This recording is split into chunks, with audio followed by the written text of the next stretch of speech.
नमस्ते। आइए आप सबको प्यार की एक ऐसी कहानी सुनाती हूँ जिसे पूरी दुनिया ताजमहल के नाम से जानती है। शहजादे खुर्रम और अर्जुमंद बानो बेगम की ये वो कहानी है जिसका शुरुआत अकबर आजम से हुआ था। शहजादे को शाह जहां के नाम से नवाजा था, जिसका मतलब लाइट ऑफ द यूनिवर्स है। आप सबका स्वागत है इस सफ़र में।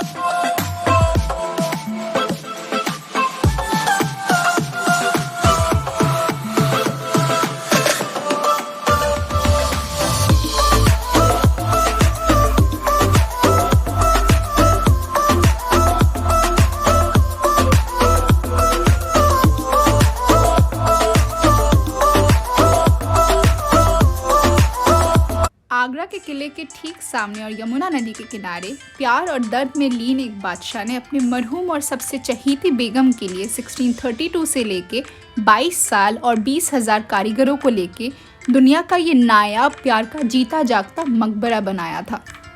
हे गाइस, गुड मॉर्निंग। एंड अभी जस्ट मैं ताजमहल एंट्री कर रही हूँ and this is the passage. वहाँ से बग्गी टाइप का हम लोग को लेके आया था एंड उसका भी वीडियो है, थोड़ा सा है बिकॉज बहुत विंड था एंड बहुत फॉरेन सिटीजन्स ऑलरेडी ट्रैवल कर रहे हैं। सो मैंने मास्क पहन रखा था, मैं मेरा खुद का वीडियो नहीं ले पाई। सो सी यू गाइस इनसाइड। ये साउथ गेट मेन एंट्रेंस के लिए इस्तेमाल किया जाता था। शाहजहां यही अपने सैनिकों के साथ आया करते थे फुर्सत में अपने बेगम के साथ वक्त बिताने के लिए। आगे जाके आपको 3 और गेट्स दिखेंगे, उसे टोम के हिसाब से जाना जाता है। अपनी 3 खास बेगम के नाम पे ये बनाया गया है। Waste gate Fatehpuri स्टोम, east gate कांधारी स्टोम और नॉर्थ गेट जो ताजमहल का मेन एंट्रेंस है मुमताज़ बेगम के नाम पे।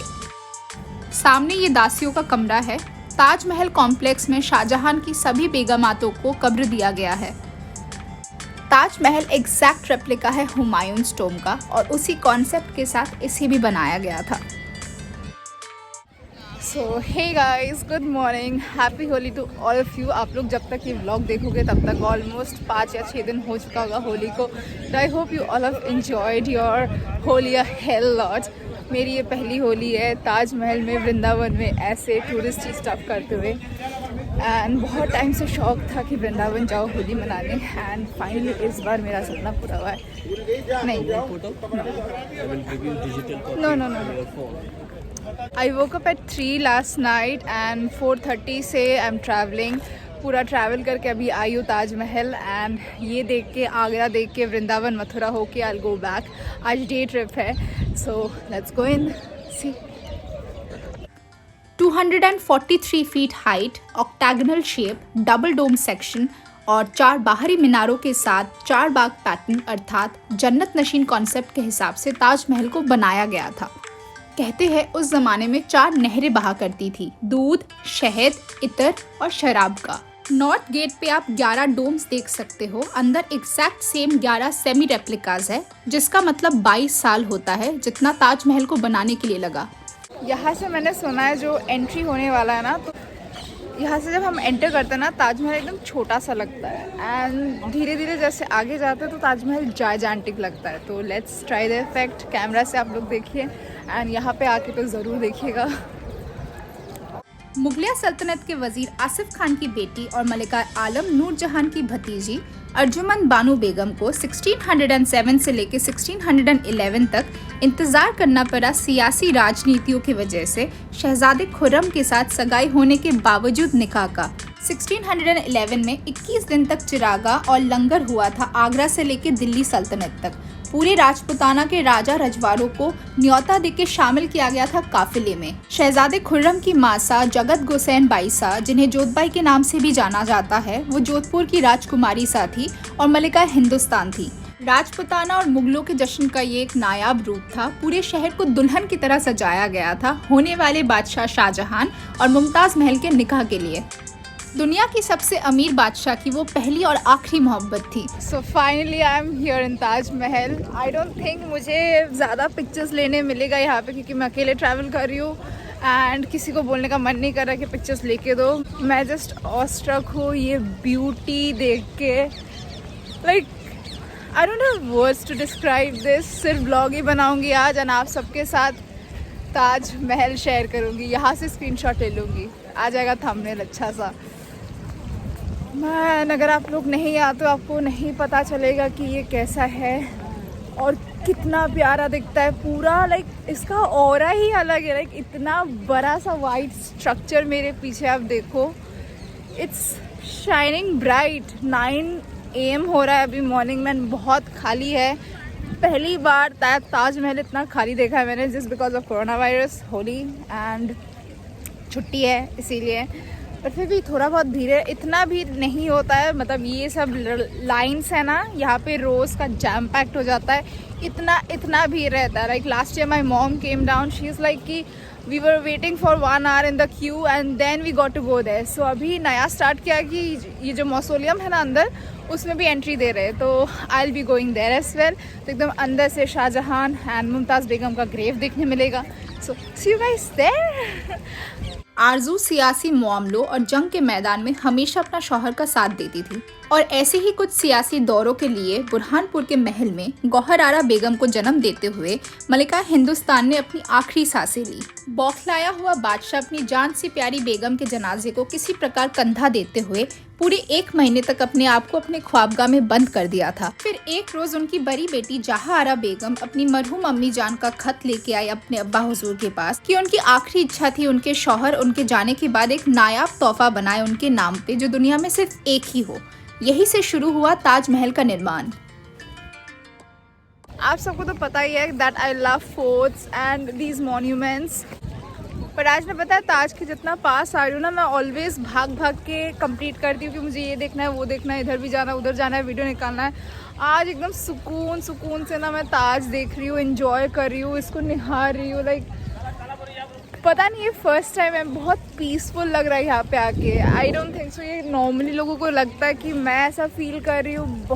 बहुत पीसफुल लग रहा है, एकदम सुकून से। मैं 20 मिनट्स हो गया मैं इसके सामने खड़ी हूँ, ना पिक्चर्स क्लिक कर रही हूँ ना वीडियो बना रही हूँ, बस देखे जा रही हूँ, हर एक कोना देख रही हूँ। लाइक देख के भी ना जी नहीं भर रहा है कि और देखो और इंट्रिकेट डिटेल्स देखूँ मैं ताज का। मुमताज़ महल एक लौती है पूरी दुनिया में जिन्हें 3 बार सुपुर्द खाक किया गया है।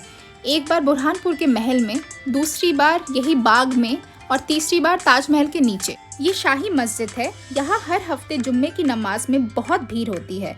फजर और ईसा छोड़ के जोहर और असर की नमाजें हर रोज यही से पढ़ी जाती है। इंडियन गवर्नमेंट ने इमाम भी अपॉइंट किया हुआ है ताकि शान में कोई गुस्ताखी ना हो। बकरी ईद और रमजान के अलविदा जुम्मा में खास नमाजें पढ़ी जाती है आज भी। शाहजहां के उर्स के वक्त हर साल 3 रोज यहाँ पे पब्लिक के लिए फ्री एंट्री होती है और जश्न मनाया जाता है। बाहर का जितना भी कंस्ट्रक्शन है, मेहमान खाना, मस्जिद और बाग, ये आखिरी के 5 सालों में बनाया गया है। पहले सिर्फ ताजमहल बनाया गया था 17 सालों में। ताज को बनाने के लिए ईरान से इसाफ अली खान और लाहौर से अहमद लाहौरी को न्योता दिया गया। उन्होंने कुछ ऐसा ऑप्टिकल इल्यूशन क्रिएट किया जिससे ताजमहल हर कोना से एक समान दिखता है।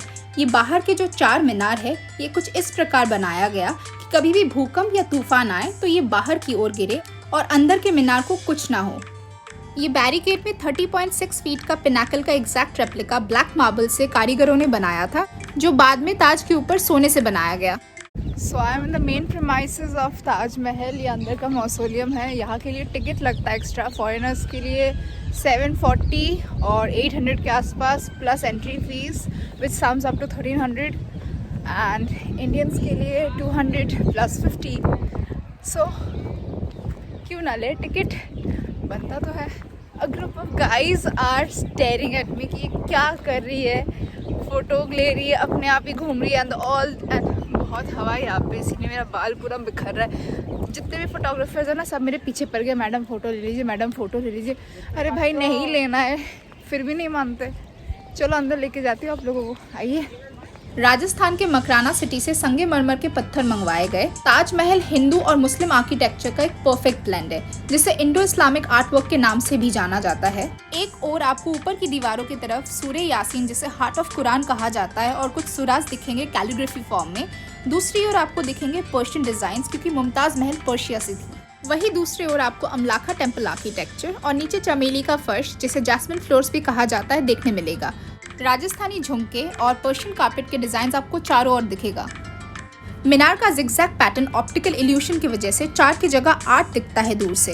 हिंदुस्तान पहला ऐसा देश था 17th सेंचुरी में जिसने 3D इफेक्ट डिस्कवर किया था, उस जमाने में बिना किसी टेक्नोलॉजी के। अंडरग्राउंड वाटर सिस्टम्स की वजह से यहाँ पे कभी वाटर लॉगिंग नहीं होती है।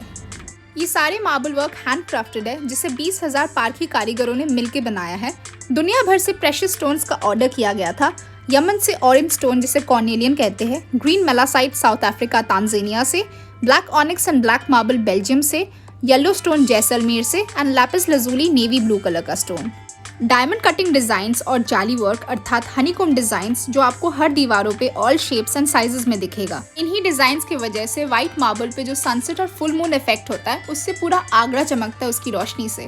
1658 से लेके 1666 तक आगरे के किले के उस मुसम्मन बुर्ज में हिंदुस्तान का वो बेताज बादशाह जिंदगी के कुछ आखिरी पल बिता के हमेशा हमेशा के लिए अपनी मलिका हिंदुस्तान के पास आके यहाँ बस गए। ये कैमरास प्रोहिबिटेड एरिया है, पर कुछ तो इच्छा उस बादशाह और उनकी बेगम की होगी जो मेरे नज़रिए से दुनिया तक अपनी प्रेम कहानी सुनाना चाहते हैं कुछ नए सिरे से। वहाँ उस दिन मुझे किसी ने रोका नहीं शूट करते हुए, और मुझे पता भी नहीं था कि मुझे शूट करना भी नहीं था अंदर का फुटेज। अगर आपके दिल में थोड़ा सा भी प्यार है तो आप ये रूहानी सी जगह में आके महसूस कर पाओगे उनके प्यार को। आप महसूस कर पाओगे कि अंदर कुछ तो है, और वो कुछ क्या है वो आपको वहाँ जाके ही पता चलेगा। और उम्मीद करती हूँ कि मेरे वीडियो के थ्रू आपको थोड़ा सा भी प्यार का एहसास हुआ, और अगर नहीं हुआ मैं आपको कहूँगी जब तक ये पैंडेमिक ख़त्म होता है आप भाग के ताजमहल जाइए और आप खुद दीदार कीजिए ताज का। फिर आपको ज़रूर पता चलेगा कि इस जगह पे सिर्फ प्यार ही प्यार है, चारों ओर प्यार के अलावा कुछ नहीं है। दिल्ली से इलाहाबाद तक सिर्फ यहीं पे एल शेप बनता है यमुना के पानी का। क्रिस्टलाइज्ड मार्बल्स को ग्लोइंग और हार्ड रखने के लिए यमुना का नमकीन पानी बहुत काम आता है। आप लोगों को अगर नहीं पता है, ताजमहल बनाया गया था यमुना के बैंक्स में। The river banks of Yamuna situated the entire circumference and area of Taj Mahal and entire Agra, all the forts including Agra Fort and Fatehpur Sikri. यहाँ से मुझे फतेहपुर सिकरी दिख रहा है, एंड लोग बोलते कि वहाँ से बैठ के कोई एक कमरा था ऊपर शाहजहां का। सनराइज एंड सनसेट के टाइम पे ये जो ऊपर का डोम है ना, पहले गोल्ड का हुआ करता था, तो वो बिल्कुल चमकता था। एंड शाहजहां बैठ के मुमताज़ बेगम के याद में वो ताज को वहाँ से निहारते थे। देन तो पता नहीं इतना लड़ाई वगैरह हुआ, ब्रिटिश आए, हमला हुआ and everything got destroyed, and वो कमरा भी बंद है। If I am lucky and under construction नहीं है, I will take you guys there and show you मैं क्या बोल रही हूँ।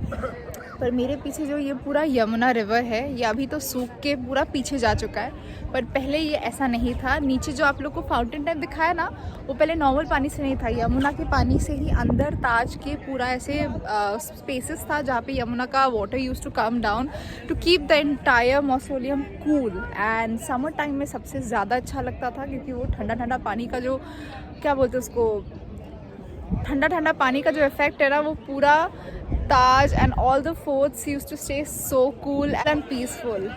यमुना भी पूरा सूख चुका है, बहुत अजीब लग रहा है देखने में, बट ये वाला जो पानी है ना पहले अंदर तक आता था। नीचे ताजमहल के नीचे गेट्स है, वो एक वीडियो में लिया था शॉर्ट में, तो वो गेट्स के अंदर से वो पानी पूरा अंदर तक आता था फोर्ट के। एंड अभी इतना टाइम के बाद पूरा पीछे जा चुका है, एंड बैरिकेड के साथ फेंसिंग किया हुआ है। And Yamuna river also connects Vrindavan and Mathura, my next stop. So Kanha ji, I am coming.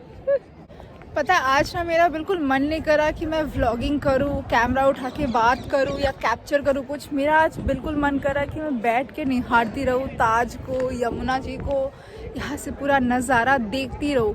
पता है बहुत टाइम से मैं बहुत सफ़र कर रही थी इमोशनली। मेरे अंदर जितना भी नेगेटिविटी, फ्रस्ट्रेशंस, डिप्रेशन जितना भरा हुआ था ना, बहुत पीसफुल लग रहा है, इतना स्ट्रेस फ्री लग रहा है। एंड आज मैं समझ सकती हूँ कि जो लोग बोलते हैं ना कि ताजमहल अगर आप आते हो तो ही आप इस फीलिंग को महसूस कर पाते हो। And I can actually feel it today कि इतना रिलीफ लग रहा है ना स्ट्रेस से, कि लग ही नहीं रहा है कि कभी मेरा कोई स्ट्रेस था भी। लग रहा है कि बस यही ज़िंदगी है एंड यही सुकून है।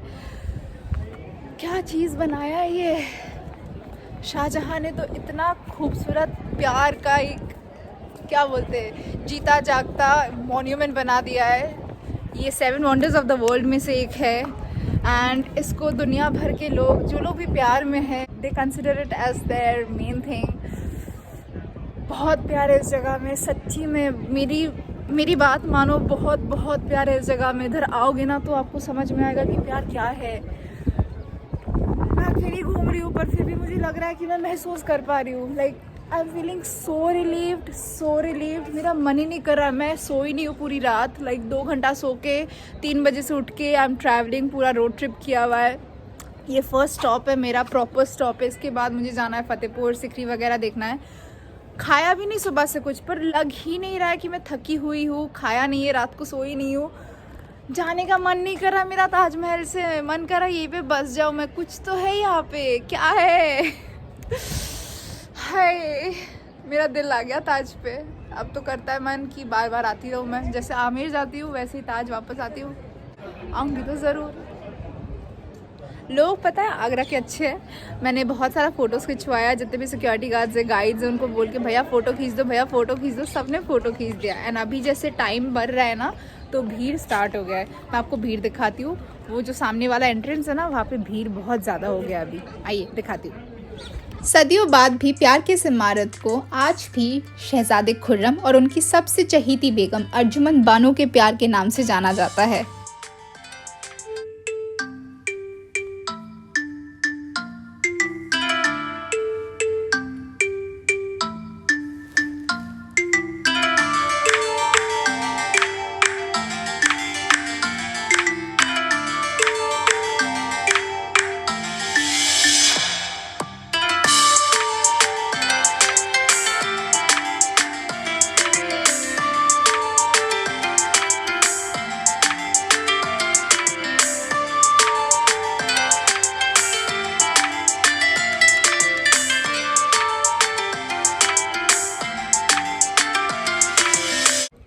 So guys, signing off from Taj Mahal and भीड़ बढ़ गई है.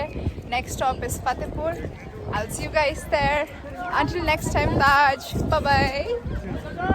हुकूमत के लिए तो कई रिश्ते जुड़ते हैं, पर दिल पे राज सिर्फ मलिका हिंदुस्तान ही किया करती थी. अगर आप सबको ये वीडियो पसंद आया तो please subscribe to my YouTube channel. Do like, comment and share the video. And until next time, bye bye.